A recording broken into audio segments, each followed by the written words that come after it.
आज के सेशन में हम इग्नू का थर्ड चैप्टर कवर करेंगे जो कि आपका हिंदी का कोड है BHDC 133, ठीक है।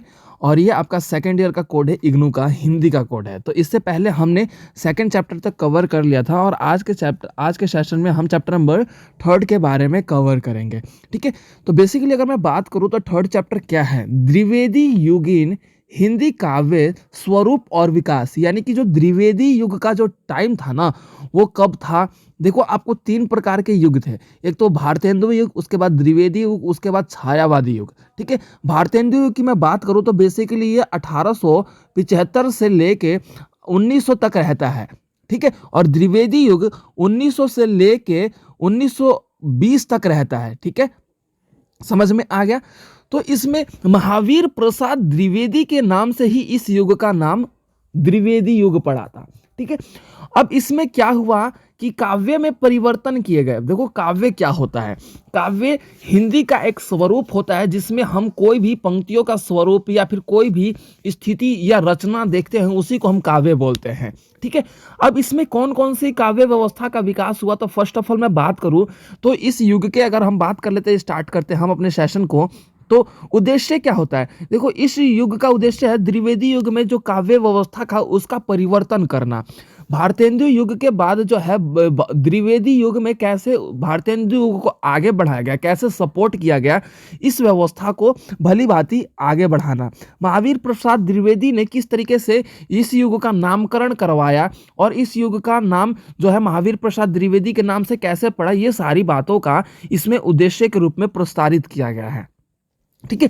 अब उसके बाद 3.1 की बात करूं तो प्रस्तावना। प्रस्तावना का मतलब होता है परिचय। इस युग का जो परिचय देखा जाए तो भारतेंदु युग में जो जो रचना किया गया था, जो जो साहित्य या फिर काव्य धारा को अपनाया गया था, उस काव्य धारा के कारण क्या है, इस युग के नामकरण के बाद जो स्थितियां पैदा हुई ना, हमारे समाज में सुधार करने का, हमारे समाज का विकास करने का, हमारे समाज को बेहतर बनाने का, हमारे समाज को आगे बढ़ाने का, इन सभी व्यवस्थाओं का रचना इसमें देखने को मिला, ठीक है।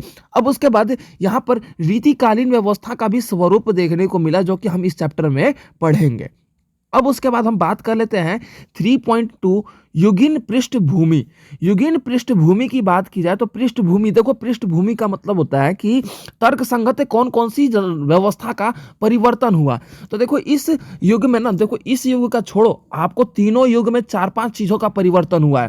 राजनीतिक, सामाजिक, आर्थिक और सांस्कृतिक, इन चारों का महत्वपूर्ण परिवर्तन देखने को मिला है। राजनीति की बात की जाए तो राजनीति व्यवस्था जिस तरीके से फूट डालो और राज करो वाली नीति अपनाई गई थी, भाई इन युगों के द्वारा, जो लेखकों के द्वारा है ना, लोगों को जागृत करना, लोगों को बढ़ावा, मोटिवेट करना, लोगों को समझाना कि हाँ, अंग्रेजी व्यवस्था हमारे ऊपर किस तरीके से दुरुपयोग के रूप में शासन कर रही है, वो कितना गलत है। इसी चीज को राजनीति व्यवस्था के रूप में हमारे देश में अपनाया गया। सामाजिक व्यवस्था की बात करी जाए तो आपको भी पता है कि हमारे समाज में अलग अलग प्रकार के जो है जाति धर्म को लेकर रूप में वाद विवाद हो रहे थे। छुआछूत, जाति प्रथा, बाल विवाह, पुनर्विवाह, ये सारी हमारे समाज की जो बोल सकते हो कि दुर्घटनाएं थी, या फिर समाज के बोल सकते हो कि एक अभिज्ञ समाज के व्यवस्था के रूप में हमारे समाज में जो घटना घटित हो रहा था, शोषण हो रहा था, उसको बेहतर करने के लिए इन सभी पृष्ठभूमियों के माध्यम से हमारे समाज में लेखकों ने अपना योगदान दिया ताकि समाज को सुधारा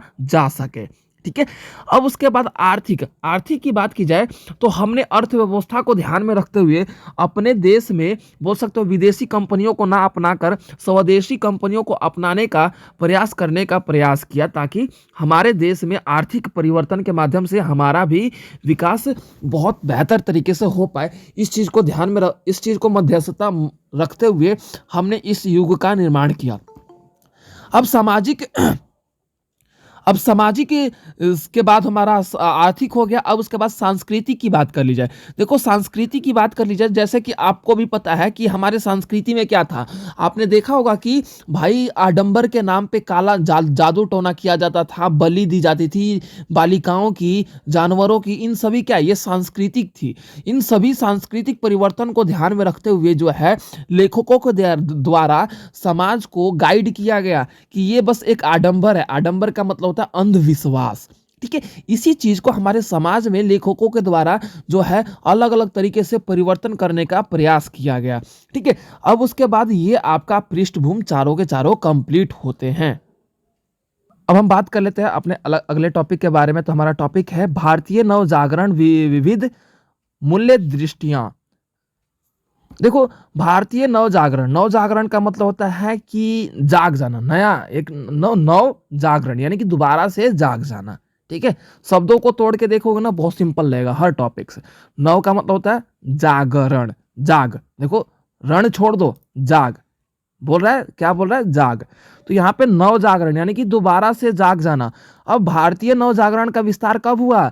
जब हमारा भारत है ना, अपने अंग्रेजों के खिलाफ यानी कि अंग्रेजों के खिलाफ लड़कर अपने भारत के लिए सोचने लगा, सोचने की दृष्टि में वो आगे बढ़ने लगा। तो उस स्थिति में भारतीय नव जागरण का विस्तार होने लगा।